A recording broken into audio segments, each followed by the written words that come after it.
Sagu ezagunaren buru gainean dagoen San Antonio itsasargiak Getarian gaudela adierazten digu.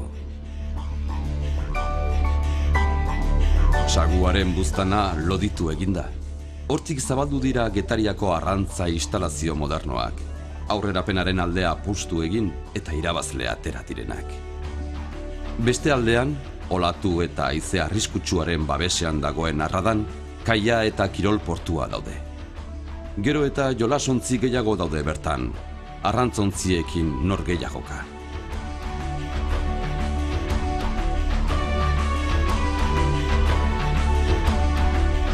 Sareak ondo konpontzea soilik eskuekin egin daitekeen artisau lana da.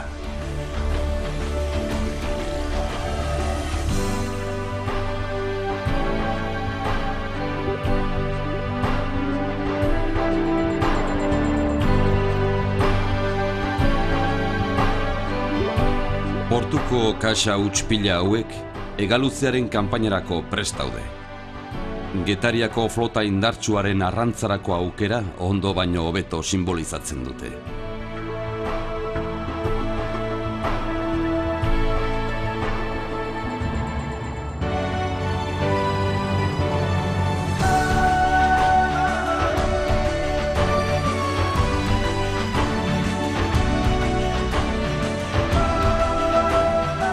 Portutik aldapagora eginez, San Salvador eliza dago, airean zintzilikatua dirudiena.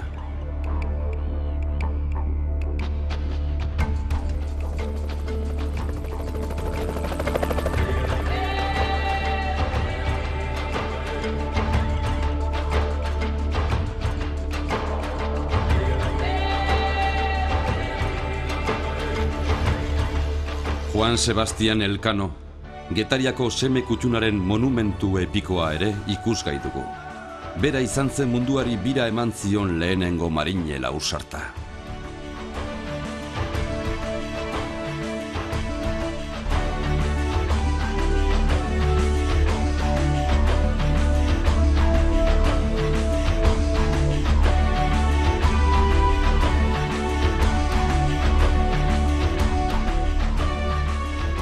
Getariaren kokalekua ulertzeko zera gogoratu behar dugu.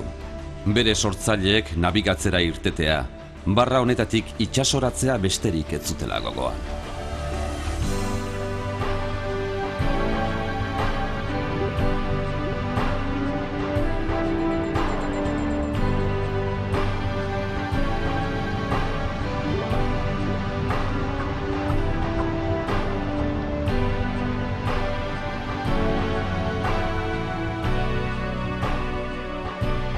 Uz dezagun Getariako badia, eta jo dezagun berriz ere itsasoan barna berarekin ia bat egin arte. Hau da gizakioi esploratzeko geratzen zaigun azken muga. Oraindik ere gure abentura gosea asetzeko gai den bakarra.